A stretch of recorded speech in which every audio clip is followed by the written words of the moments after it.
clock is a tickin'. Freeze, jabroni. Don't make a move. Carl almost burst out laughing until he turned around and saw the camouflage gear-festooned, rodent-faced man pointing what could only be a large-caliber handgun directly at him. I told you don't make a move. Now turn around and put your hands behind your back, shrilled the man with the gun. Carl, a tall, thin, balding man with blue eyes, was no longer in a laughing mood. In fact, a sense of ice-cold terror was trickling down his spine. He'd never had a gun pointed at him before. Teetering on the edge of panic, Carl asked the armed man, "Just to be clear, do you want me to freeze and remain still, or turn around and place my arms behind my—" "Shut up, jabroni! Just do what you're told, and nobody gets hurt," barked the gunman. But Carl saw a cloud of confusion pass over the man's rat-like face. Immediately, Carl instinctively knew the man had never pointed a gun at anyone before, and that knowledge placed them on a level playing field, at least to a certain extent. "Hey, look, man, I don't have any problems with you," Carl said as calmly as he could. "I'm just here. Look, my wife got me a new tarp for our trailer for Christmas, and I'm just here to strip off the old tarp and throw the new one on. Who are you, anyway?" Carl's trailer was parked next to the Skookumchuck River in a remote, rural area of Washington State.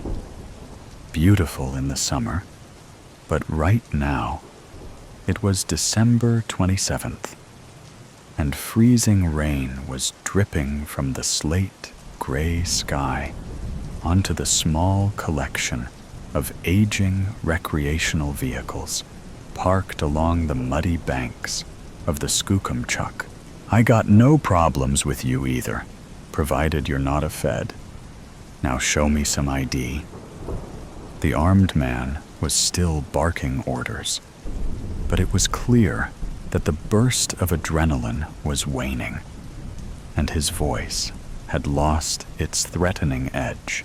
"Quit pointing that gun at me, and let me get my driver's license, okay? What's your name, anyway?"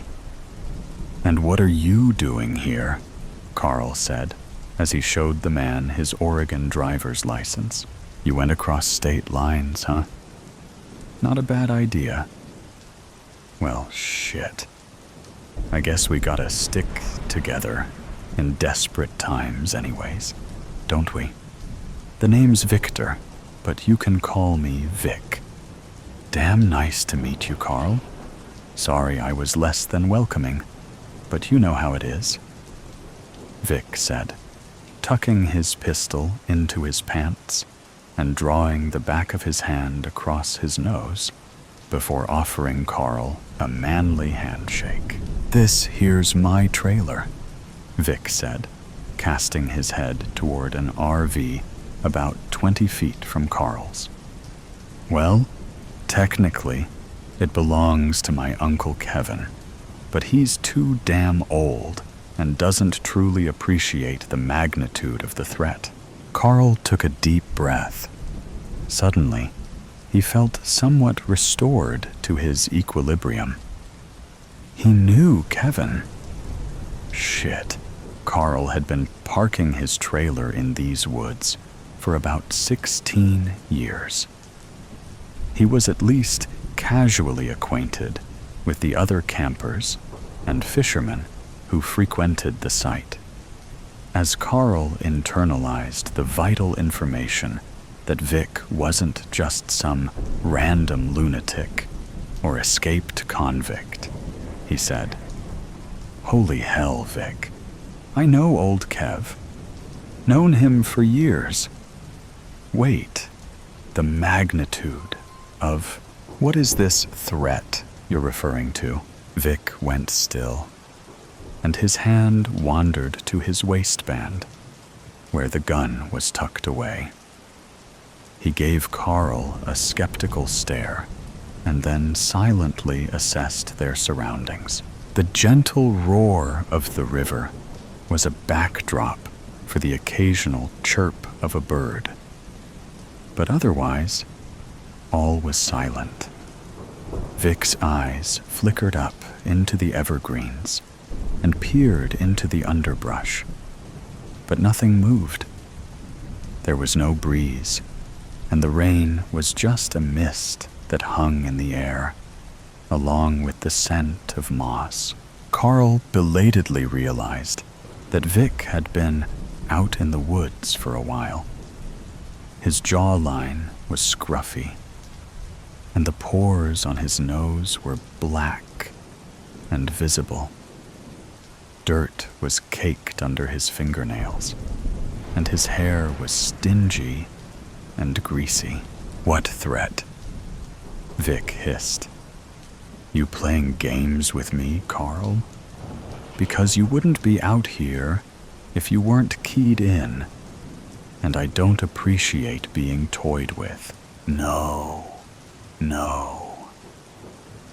That's not what I meant. Listen, I'm just trying to understand your assessment of the threat, Vic. We need to share intel if we are gonna get a handle on the... Shit, man. You want some beef jerky? Carl asked, as he yanked a packet of Jack Links out of his pocket and tore it open. Vic accepted a hunk of jerky and gestured that Carl would follow him to his trailer. After about a dozen steps, Vic stopped in his tracks and surveilled the tree line for snipers. But soon enough, they were ensconced in the comfy confines of the almond beige wood paneling in old Kev's RV, chewing jerky and discussing strategy. Soundgarden issued softly from the tape deck as Vic chuckled and said, "Leave it to the computer nerds to completely disregard the obvious fact that we are gonna run out of digits. Goddamn educated idiots is what I call hello?" Vic could do a pretty accurate Jerry Seinfeld impression. Sweet fancy Moses. Yeah, but what'll happen? What's gonna happen when the clock strikes midnight on New Year's Eve? Carl asked, and Vic just shook his head and said, "Boom. Digital apocalypse. We run out of digits. Think about it. Our entire lives, ever since the invention of computers, we've been running on 2 digits. Wait, what?" Carl said. "There are shitloads of digits, like 8 or 9 at least." "Let me ask you this," Vic said, leaning forward. "What year did you graduate high school?" "Class of '94, Carl said. "And the year you were born?" Vic insisted, leaning closer. 75. "What's your point?" Carl said, confused. My point?" Vic said, locking Carl in his beady gaze. "My point is that when we go from 99 to 2000, boom, digital apocalypse, brah. Nobody has ever thought of the consequences. There are no guardrails in place, no safety net, Carl. Think about it. Realization dawned on Carl as he said, "Vic, how the fuck did you figure all this out? Do you work for the CIA or something?" Vic just chuckled and slowly shook his head. "Ever heard of dial-up internet jabroni? My parents have it in my dad's office in the basement. Let's just say it's not just for email and porn anymore. I've done my own research." "Fuck," Carl muttered, collapsing back into his chair.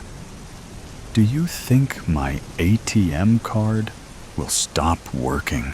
"I'm afraid it's much worse than that, amigo," Vic whispered. "It's effectively a Mayan calendar scenario. The end is upon us, and we are gonna need to be prepared." The fucking Mayan calendar?" Carl, suddenly animated, exclaimed as he threw his truck keys to Vic. "All hands on deck, Vic. You are the wheelman. I'll watch your six. We need to get down to the 7-Eleven before dark, fuel up the rig, and load up on ammunition. 10-4.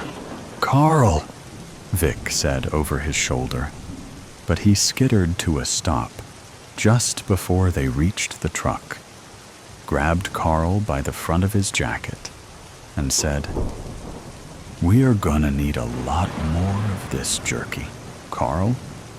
We need to sequester as many more packs of Jack Links as we can.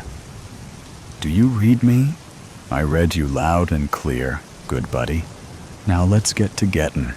Clock is tickin', jabroni. Clock is a tickin' gridlock of the mind."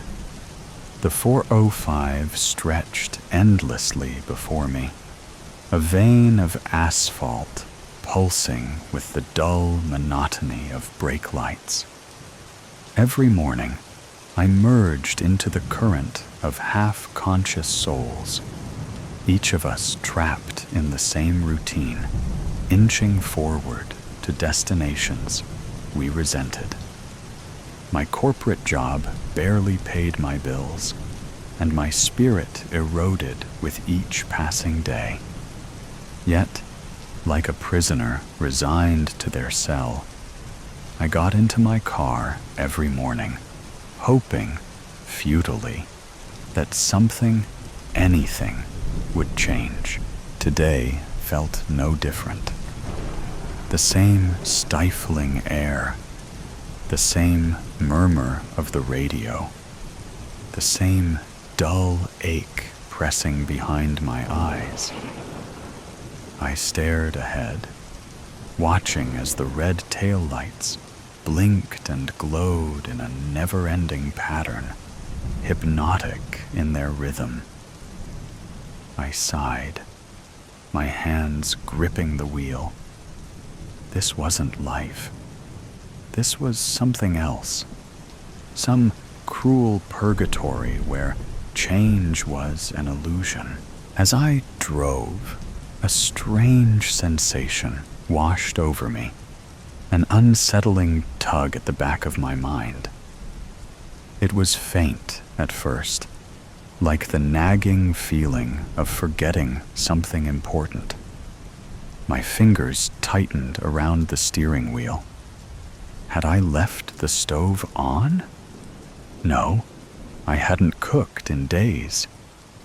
My laptop? No, it was in my bag, thrown onto the passenger seat in my usual morning autopilot. Then what? My phone rang, vibrating against the plastic cup holder. The number flashed on the screen. Unknown. But I knew better. Bill collectors. I clenched my jaw before answering, already bracing myself. "Hello?" A voice on the other end rattled off my name, their tone all business, all demand. "We're calling about your outstanding balance." I exhaled, sharply, my frustration boiling over. Do you think I don't know that? Do you think I just forgot? I'm sitting in traffic, wasting my life away every single day to make barely enough to survive. And you think I magically have money for you? Tell me, how am I supposed to pay you when I can't even afford to live? Silence. A pause. Then the collector launched into their script again, as if my words meant nothing. I hung up. Hard. The phone clattered onto the seat, and I turned the music up. Loud. A mix of music and Spotify affirmations played in an endless loop. You are strong. You are capable, a voice repeated. But the words felt hollow against the weight pressing down on me. I switched back to music, something loud enough to drown it all out. But after a few minutes, I found myself back on the affirmations, searching for something, anything that might stick. You are in control of your life, the voice insisted. I scoffed, flipping back to music again. The bass thumped through my chest, rattling through my bones, drowning out the rage, the helplessness, the crushing weight of it all. I shook the feeling off and pressed forward. But the thought gnawed at me, creeping into the corners of my mind like an itch I couldn't scratch. The traffic slowed, locking me into a dead stop between exits. I drummed my fingers against the wheel, the silence growing unbearable. Something was wrong. Something was missing. The air inside the car felt heavier now, oppressive. I adjusted my rearview mirror and caught a glimpse of my own eyes, shadowed and hollow. Was it always this way? Was I always this way? The weight of exhaustion bore down on me. My limbs felt heavier than they should. Had I slept enough last night? Had I ever slept enough? I closed my eyes, taking slow, steady breaths. But when I opened them, the scenery outside seemed different. The colors muted, the sounds dampened. My vision blurred for a moment before snapping back into focus. But the creeping unease remained. I was losing time. One moment, I was at the interchange, and the next, I was pulling into the parking garage beneath my office building. My heart pounded as I stepped out of the car, my legs unsteady, as if I had forgotten how to walk. The air felt wrong, too thick, too still. I moved through the lobby, the fluorescent lights above buzzing softly, pressing against my skull like a dull migraine. The elevator doors slid open, and I stepped inside. The mirrored walls reflected me back at myself.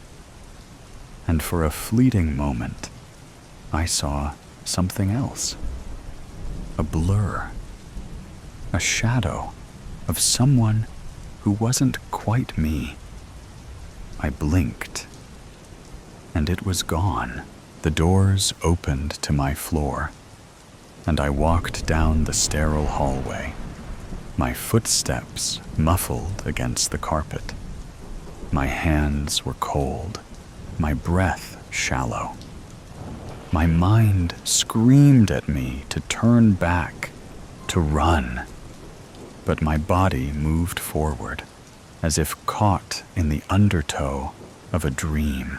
I reached my office door, hesitated, then turned the knob. The room was dark.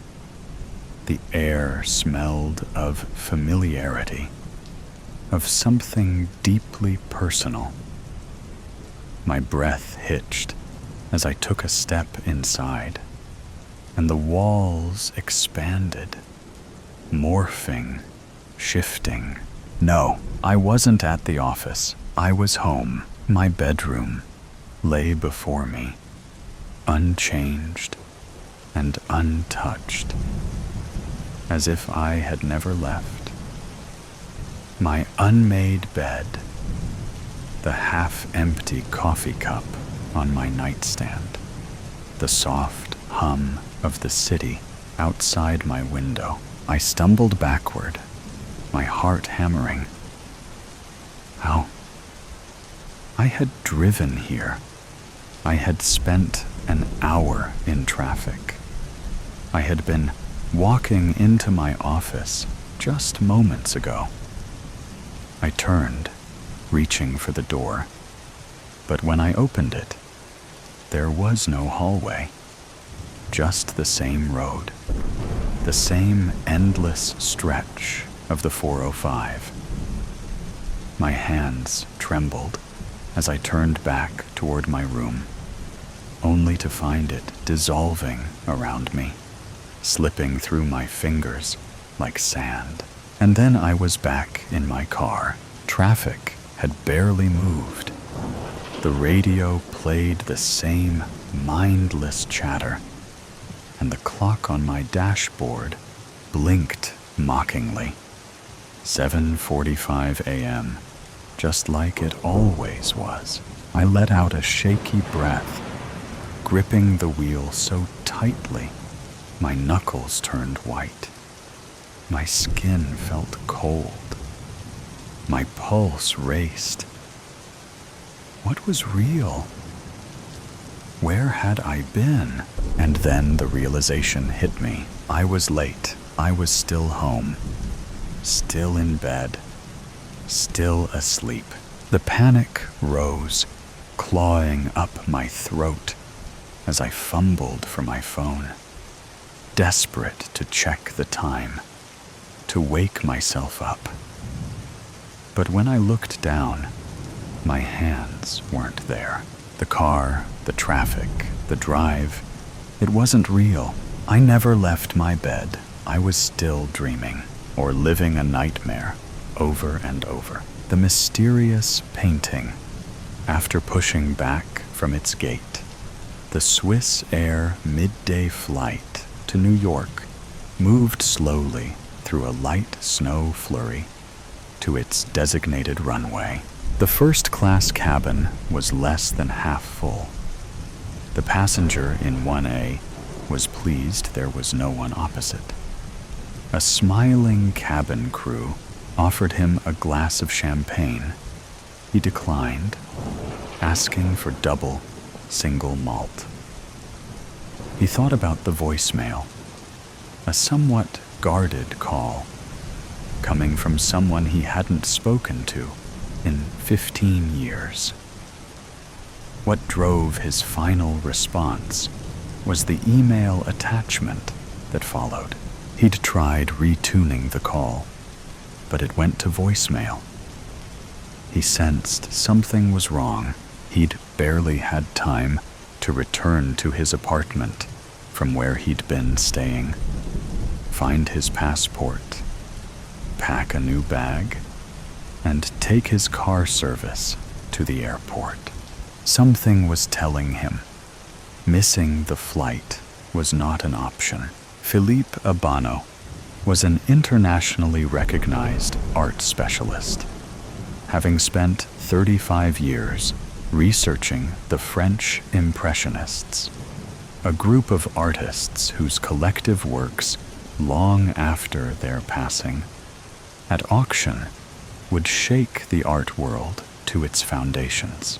As with many famous artists, there were finished canvases, although documented, which had never been located.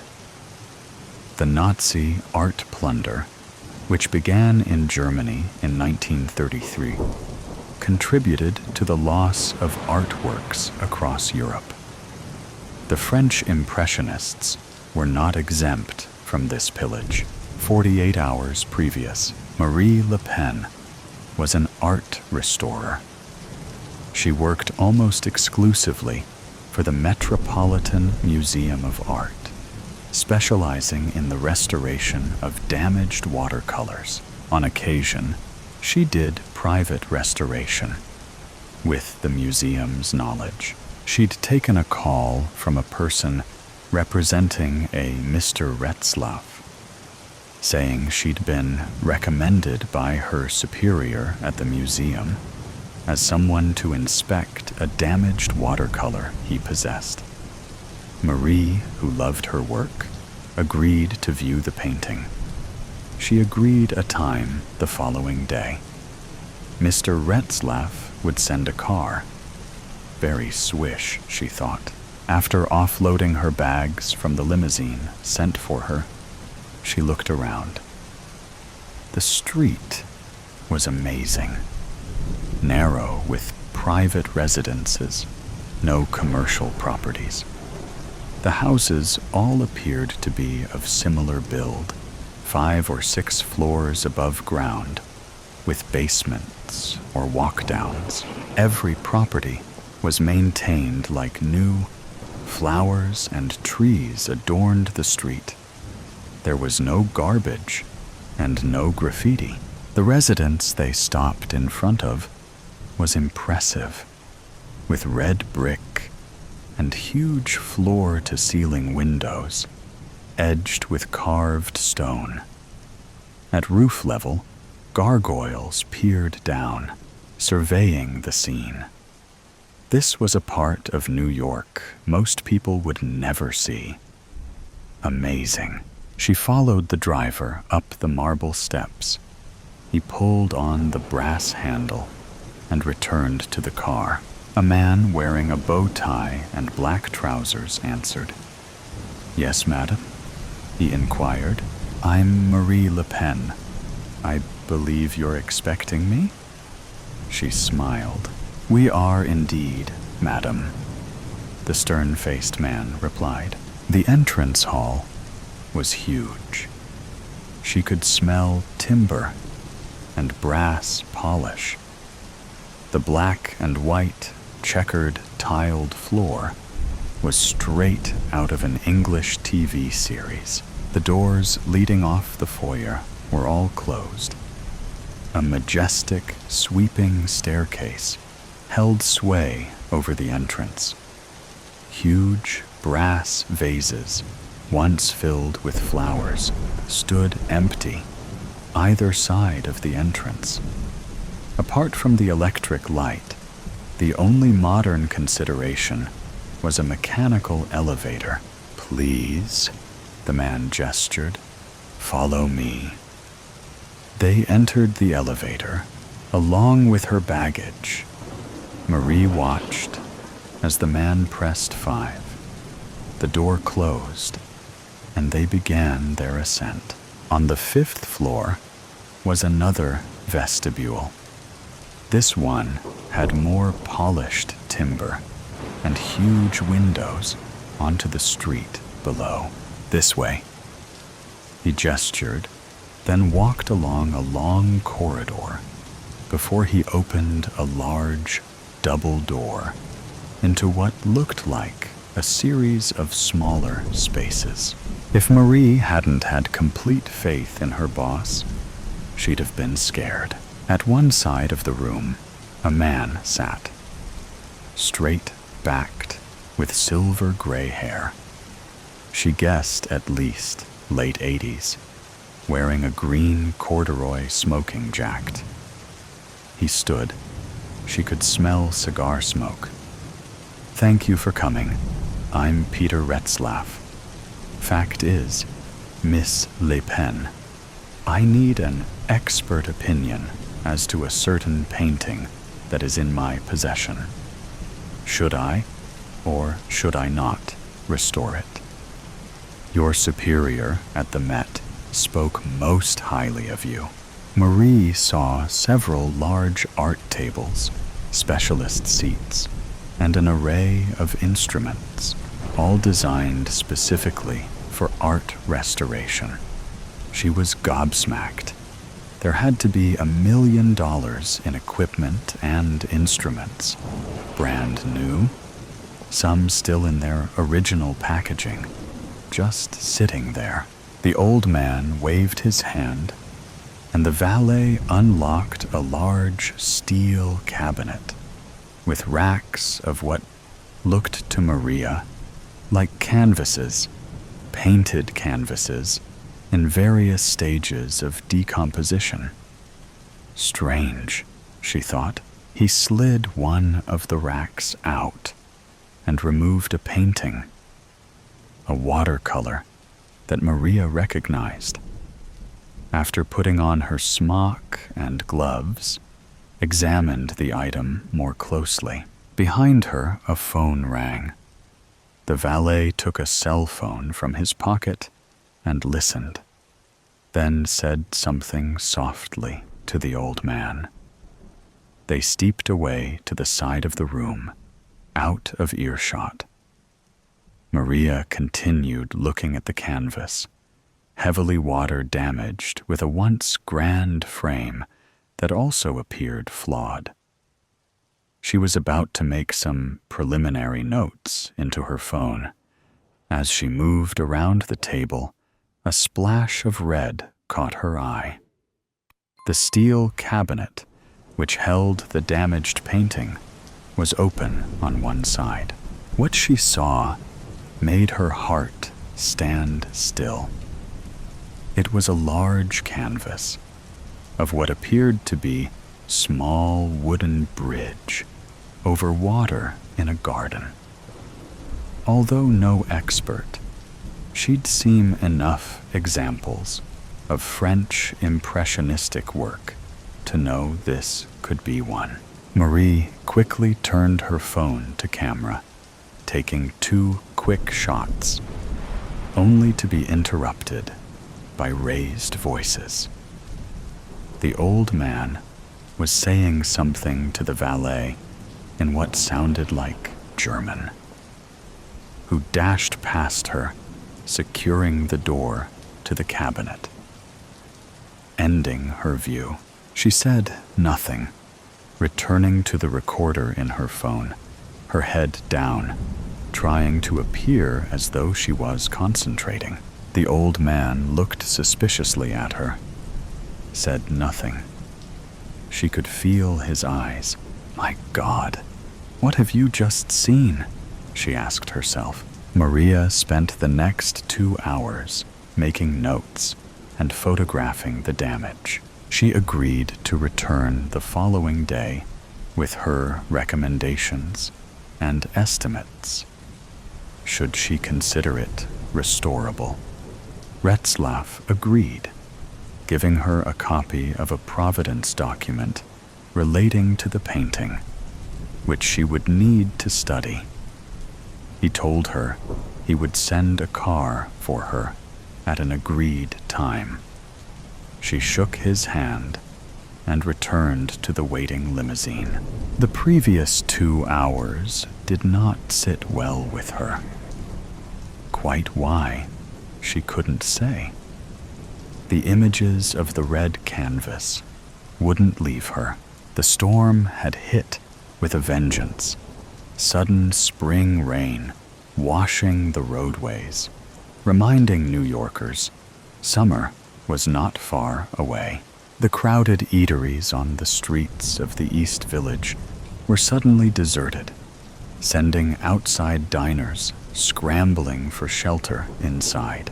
From her small single-bed apartment off McDougal Street, above a drugstore, Maria sat looking at the 2 images she'd downloaded from her camera. The room was quiet, save for the rhythm of the rain tapping at her window. On the larger screen, she could see more clearly the image she'd snapped earlier. The images were very much French impressionistic, of the late 19th or early 20th century. She could see the attempt to produce work inspired by real life. It was revolutionary. French impressionist artists rejected classical subject matter in favor of modernity, seeking to produce works that represented their current circumstances and environments. The more she looked, the more she was convinced. It was what she suspected. "My God," she exclaimed. "Could it be a Monet, hidden in a steel cabinet in a residence on the Upper West Side?" It would explain the old man's annoyance at the cabinet being left open, particularly in the presence of a third party who just happened to be an art restoration expert. Maria took stock, pouring another glass of wine, wondering what she should do next. She thought about the man who had mentored her 15 years ago at Switzerland's largest art museum, the Kunsthaus Zurich, Philippe Abano. If anyone could make sense on what she had seen, he could. She'd not had any contact with Philippe for over a decade. Now he worked in a private capacity, advising galleries and writing books on the subject of French art, in particular, French Impressionism. His web page provided email and phone contact details. Maria thought carefully as how she should frame the call without identifying the object. Before she made the call, she uploaded the two photographs into a separate folder, attaching it to the email address she had for Philippe Abano. Suspecting the call would go to voicemail, she'd prepared a statement. At 10:30 p.m., she made the call, voicemail.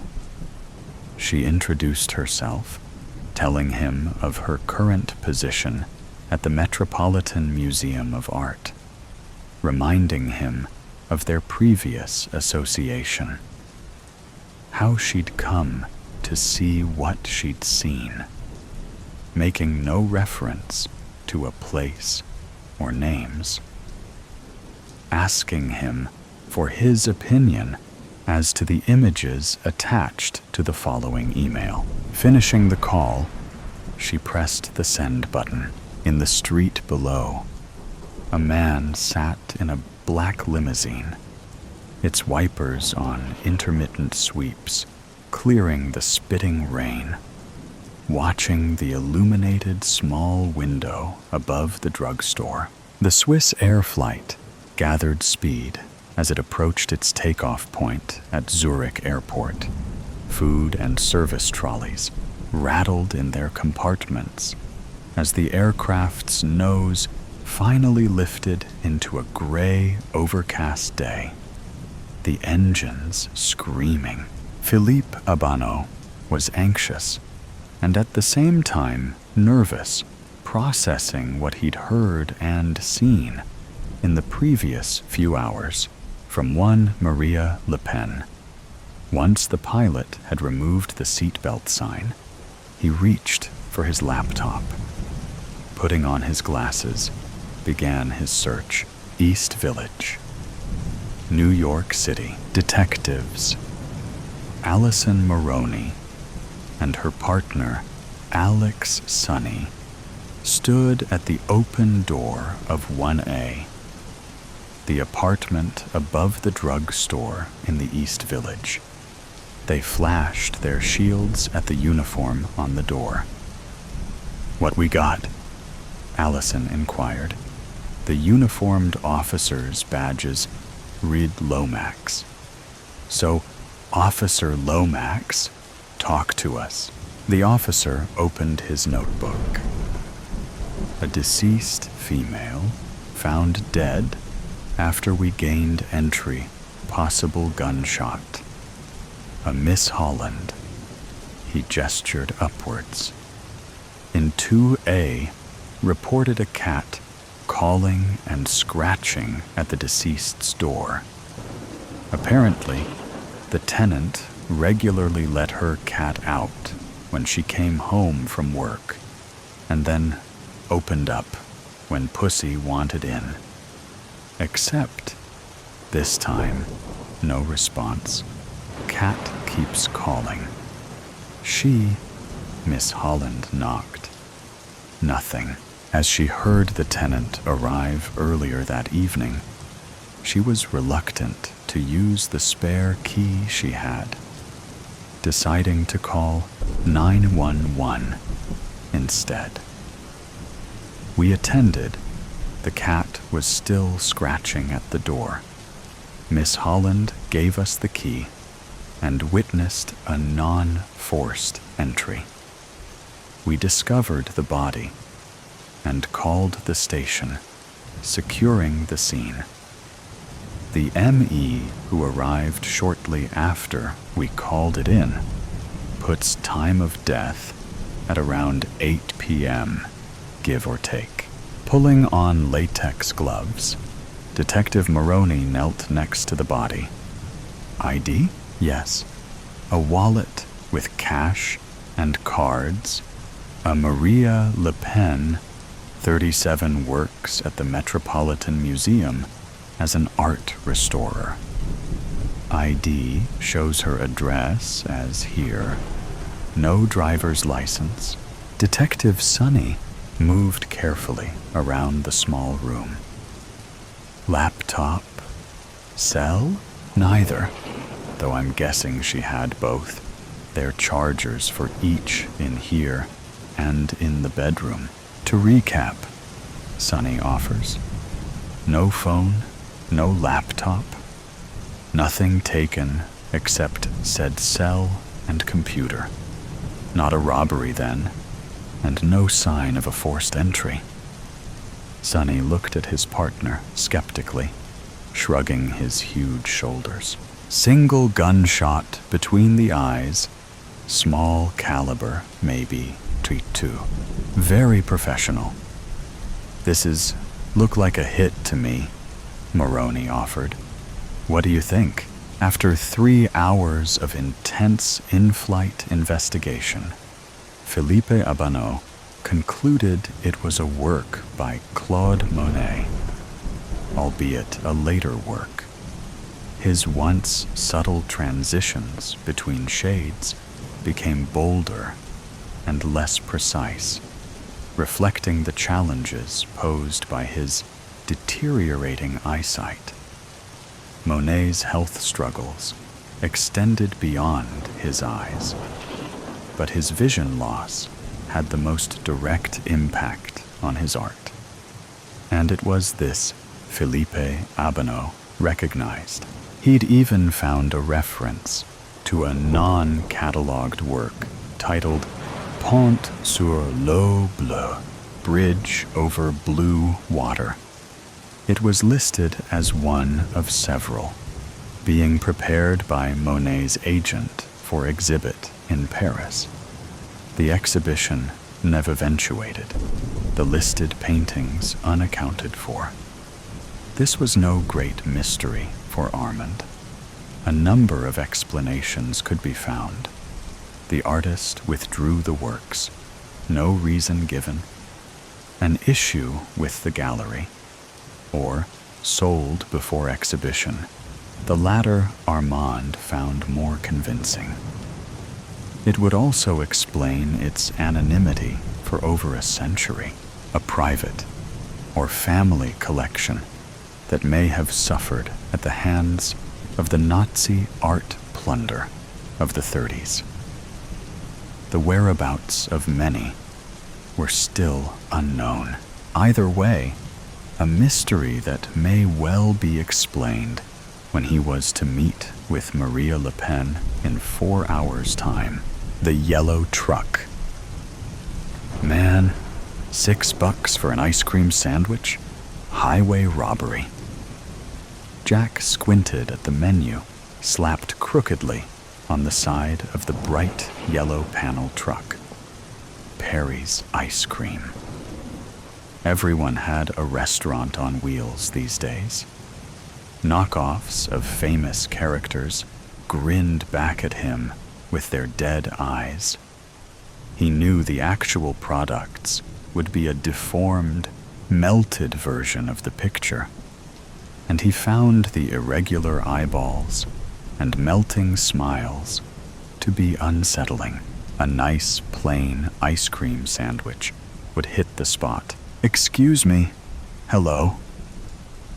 Though the sliding sales window was open, Jack saw no sign of a vendor, even though the speakers puked out a chiptune version of La Cucaracha at top volume. "Are you going to take my money or what?" The chill from the freezers seeped out from the window. Jack leaned in a little further, noting the container of ice cream sandwiches that could be easily opened from his vantage point. He looked as far into the truck as he could see, then checked over his shoulder to see if he had an audience. The neighbors could be so nosy. With no one in sight, Jack quickly snaked his hand into the window, opened the container, and grabbed hold of a coveted ice cream sandwich. "Should have been doing your job, ice cream man," he mumbled as he walked back to his house, mouth full of ice cream and perfectly soggy cookie. He casually tossed the wrapper into his neighbor Mrs. Crowley's yard. Mrs. Crowley was the sort of woman everyone assumed was a witch, and the local kids would egg her house each Halloween and dare each other to ring her doorbell and run. She was probably a very nice lady, but Jack didn't care enough to do anything about it. The yellow truck sat on the street outside Jack's house for hours, rotating through its jaunty but very limited playlist, which, Jack noted, recycled La Cucaracha far more than was probably necessary. Jack considered calling the police, but with his record and at least one warrant out for his arrest, he didn't want to call any attention to himself. Still, he was surprised that no one else in the neighborhood seemed to have called. In fact, no one else in the neighborhood even seemed to pay the truck any mind. The sky eventually darkened, and the street lights buzzed on. And finally, the truck shut off its pixelated musical loop and trundled away. As night settled in, Jack, not wanting to lose the sweet and ill-begotten taste of ice cream from his lips, didn't bother to brush his teeth before crawling into bed. His leg was missing. Jack searched around the house, tossing couch cushions and overturning tables, flinging plates and mugs from his kitchen cabinets, even checking behind the toilet just in case. But no leg. He licked his lips, tasting the smooth vanilla cream from his earlier treat. Jack's brain fought to make a connection between the ice cream sandwich and his missing leg, but the thoughts were foggy and nebulous. The opening notes of La Cucaracha floated into the room. Jack launched upward, sweat pouring from his face as he shook off the nightmare. He tasted the residue of the ice cream on his lips, then flung the clammy sheets off his body to make sure his leg was, in fact, still there. La cucaracha played in the distance, just audible through his open window. At first, Jack was able to dismiss the music as a memory echo from earlier. But the music grew louder.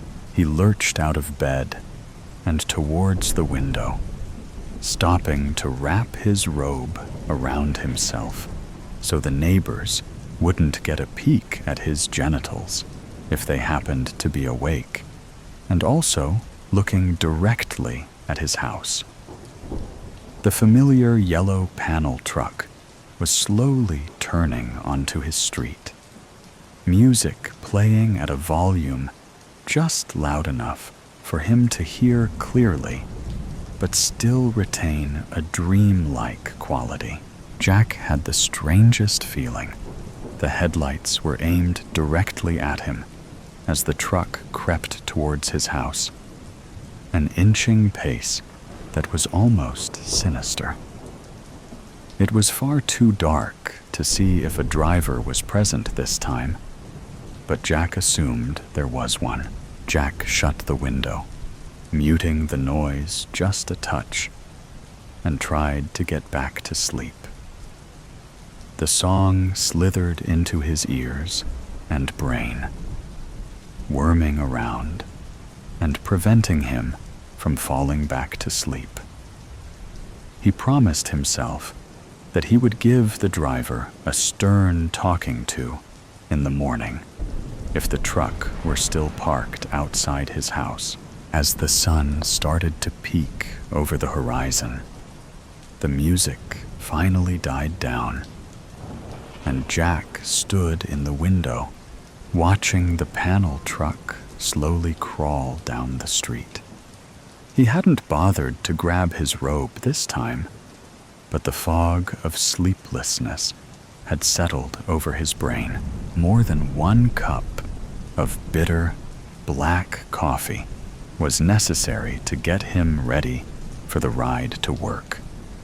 Slower reactions would make the commute more dangerous, he thought, snapping on his bike helmet. He cursed his revoked driver's license, unsteadily mounted the bike, and started pedaling. At each red light, Jack took a generous swig out of his travel mug, and by the time he sat down at his desk, he was wired. The sheer amount of coffee he drank that morning had agitated Jack's stomach, so he was looking forward to having solid food by the time noon rolled around. A little something to absorb all that coffee. He walked to his favorite sandwich shop, a tiny hole in the wall, a block or so down from his office.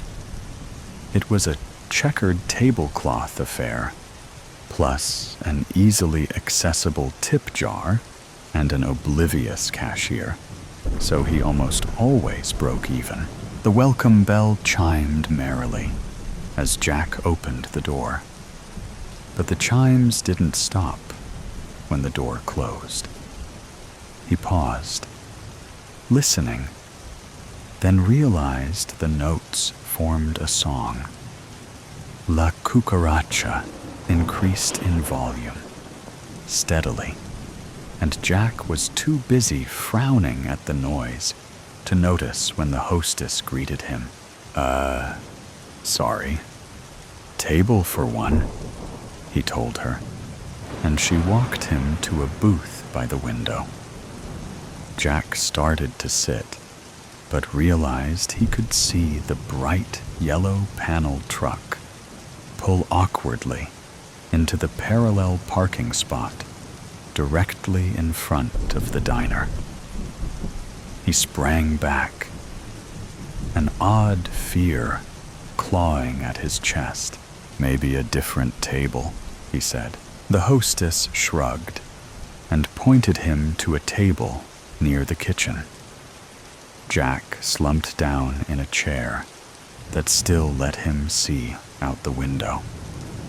The menu, still as maddeningly crooked as before, was fully visible from this vantage point. And Jack noted that though the sales window was open, no one was manning the counter. So Jack couldn't shake the feeling of being watched as he ordered his lunch, chewed, drank, wiped his mouth with his flimsy paper napkin, paid at the counter, helped himself to the tip jar, and walked out the door. Every move soundtracked by the tinny tunes pumping out of the truck's speaker. No one had approached the counter to buy an ice cream the entire lunch hour. His muscles relaxed as he walked back to his building. The more the music faded with distance, the better he felt. He hadn't even noticed he was so tense. Jack rolled his neck around, rotated his shoulders, and was just about to reach the automatic doors to his office when he heard it again. The 8-bit notes of La Cucaracha increased in volume behind him, and he swung around, fists raised and heart beating rapidly. His boss, who had been walking up immediately behind him, backed up. "Whoa! Whoa! Jack!" Treating Jack like a panicked horse had, presumably, his boss's desired effect. And Jack put his fists down. "What's got you all spooked? Bad sandwich?" His boss chuckled and then breezed past Jack into the office. Still on the sidewalk, Jack caught a flash of yellow down the block. He didn't wait to see the truck this time and rushed inside. Jack was waiting, rather impatiently, to cross the street on his way home when a shiver ran up his spine. He looked over his shoulder, and his stomach seized. The yellow ice cream truck was also in line at the stoplight, just 3 car lengths away. It wasn't playing the music, but Jack thought he could hear it all the same. Jack wasn't completely sure that the truck was following him, specifically as he cycled through the neighborhood. But with each turn, he became more and more convinced. The truck kept a slow speed and stayed a modest distance behind his bike, far lower than the posted speed limit. He stopped at the cluster mailbox at the top of his street, mostly to check the mail, but also to see if the ice cream truck would keep driving. The truck slowed to a halt a few yards from the mailboxes, the staccato sounds still aggressively worming its way into Jack's brain. Jack fiddled with the mailbox key and took an unnecessary amount of time inspecting each piece of mail, even the junk. But the ice cream truck still didn't move. And Jack stared directly at the driver's side of the windshield. It was so tinted that he was still unable to tell if anyone was in the driver's seat at all. He flipped the bird, just in case, and got back on his bike. As he started pedaling the short distance to his house, the truck started following again. A few houses down from his own, Jack heard the truck accelerate. His heart thumping, he quickly looked back to confirm that, yes, the ice cream truck was speeding up and heading his way. He checked his surroundings for a safe place to duck behind, but only Mrs. Crowley's rose bushes offered any sort of protection, he darted towards the bushes, abandoning his bike and hurling himself into the roses in one semi-graceful movement that would have made a movie stuntman proud. The thorns bit into his skin, and one scratched dangerously close to his left eye. The truck had missed him, but Jack heard the screech of brakes. Jack painfully extricated himself from the rose bushes, and the ice cream truck still idled in the road. La cucaracha, blaring incessantly. The back door of the truck swung open with a creak. "Hey!" Jack yelled, wiping blood from his face, only to realize he also had blood on his hands and lots of other places because of the thorns. He lurched towards the back of the truck, his left leg dragging slightly. It would be bruised in the morning, he thought. "Hey, I'm talking to you, asshole!" Jack rounded the back of the truck and leaned on the open door. No one was inside. Through a narrow break in the curtains, Mrs. Crowley observed Jack as he yelled at the ice cream truck. He had always been an odd duck, that Jack. Terribly messy. And just the other day, he had been standing at his window in the middle of the night with only a robe on. She had almost seen his genitals. Mrs. Crowley couldn't make out exactly what Jack was yelling, but she imagined it was full of swearing. He started to lean into the open back of the truck, and then, in an instant, he was yanked inside. Before his legs made it all the way across the bumper, the doors of the truck slammed shut with such force that Jack's left leg was severed at the knee. The bloody leftovers dropped unceremoniously to the pavement and rolled to the curb, high-pitched notes of La Cucaracha distorted with static, and the truck shuddered violently. Mrs. Crowley took a tiny sip of her tea and watched the menu sign spin as the truck convulsed. With one last tremble, the truck stilled and the spinning sign stopped. The music had changed, and so had the sign's content. "Perry's Hamburgers," it read.